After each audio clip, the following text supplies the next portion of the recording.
Welcome back to Wisconsin Family. We are out here at Capitol Brewery in Middleton, and we are having a lovely time with lovely weather. It's a great day outside to be outside. It is, and lovely company. We're joined now by Jim Essence with Jim's Coins, and we're so glad to see you. Yeah, thank you for having me. Thank you for joining us. So Jim's over in Hilldale, and you have a lovely place, and you've brought some things to showcase today. But let's start with giving us some examples of sort of the ways in which people collect coins. What are some different ways you can collect? That's a great question. There's no set rules. There's no board of collectors that say you have to collect coins this way. It's what inspires you, basically. I love that. Rule free. Right. It's a free-for-all. It's to enjoy, and you can do it whatever you like. Just to inform your viewers, I will provide some examples of how people collect coins, and maybe that will inspire them, because that's a big part of collecting is just exposure. Mm-hmm. And they, you know what, I think I like that too. You know, that kind of inspiration happens a lot. Some people like to collect coins by date. Okay. For example, all the Lincoln cents, it starts from 1909 and it goes up to the present, so they could collect each one by date. Here's Buffalo nickels by date. Okay. Really neat to see all the dates and mint marks there. Such a nice in an book album. too. I like the way that that's displayed. Yep.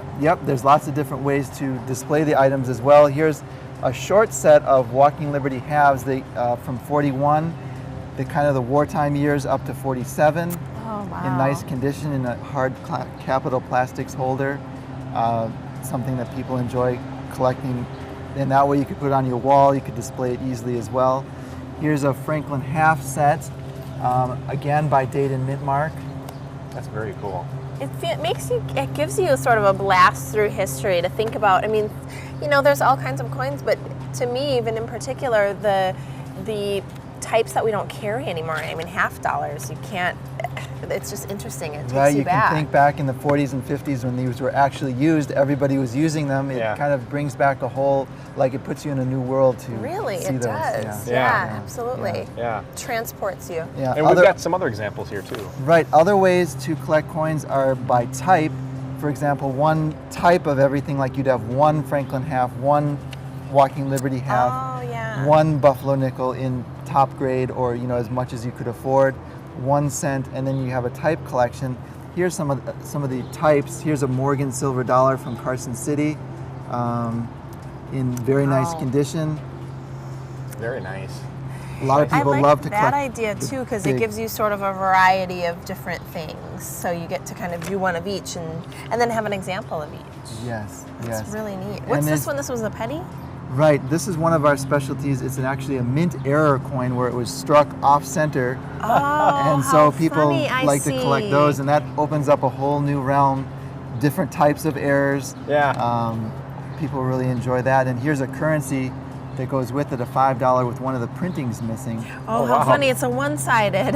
No, well, it's got the serial numbers, it's got the seals, but not the rest of the face. Okay. And then on the back it's normal. Oh, how funny is that? So they even make mistake in money. That makes me feel better about life.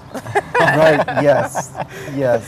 And you can learn about the minting process, the printing process, and talk about, kind of, if you do it with your youngster, you can talk about how did this occur? How could this have happened?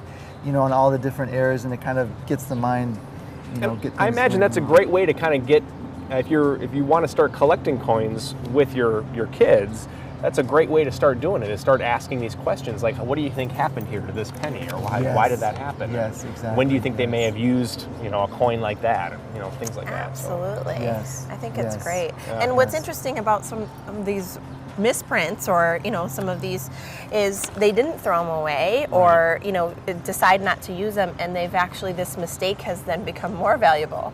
Right, yes, it shouldn't have gotten out of the mint, but when it gets through their quality control, then it does become more valuable. Yeah. I like that. That's so interesting. So obviously we're talking about, what's this one here? Well, this one is that's a silver bar. Okay. Usually people think of investment, but it's so cool to look at and to hold that people also like to collect the precious metal just for the fun of owning it. Sure. In addition to the investment. So this is a silver bar. Another interesting thing that people get into is the toning on the coin is rainbow. This would be like a $60 or $70 coin without the rainbow, but with it, you know, it adds a few $100s to it. Wow. And that's just the natural way that the silver oxidized. Oh wow. Okay. So, and people collect different colors and different patterns. And so it's really another fun way that people collect coins. And we talked in one of your previous segments last time you were on, in fact, about how polishing your coins is something that is typically not desirable. You don't want to do that. You want to keep it kind of in that original state. Right. Some people might think, oh, that's dirty, clean it, but Right. they would be cleaning off money and desirability to collectors. Yeah. Wow. Wow, that's great. Interesting. So what's the best way to get started? What do you think? Well, there's to get started with and involved with your family and kids, there's the local Madison Coin Club. You can check out our website to see that. There's the Madison Coin Club. There's the State Numismatists of Wisconsin Club. There's Central States Club. There's the National American Numismatic Association. And all these places have meetings, and there's also the Boy Scouts. I've been talking to Boy Scouts. You can talk about it there. Just when you're getting into it, you can talk about, you can bring coins for show and tell at school, do talks at show and tell, a lot of different ways to get involved. Come in, bring the kids in and shop and get them interested in history. I just love that concept. I think that's so fun. Yeah, it's a fun hobby for the whole family. Jim's Coins is over in Hilldale. This is Jim Essence. Thank you so much for sharing all this with us. We appreciate it. Thanks a lot for having me. We'll be back with more Wisconsin Family coming up next.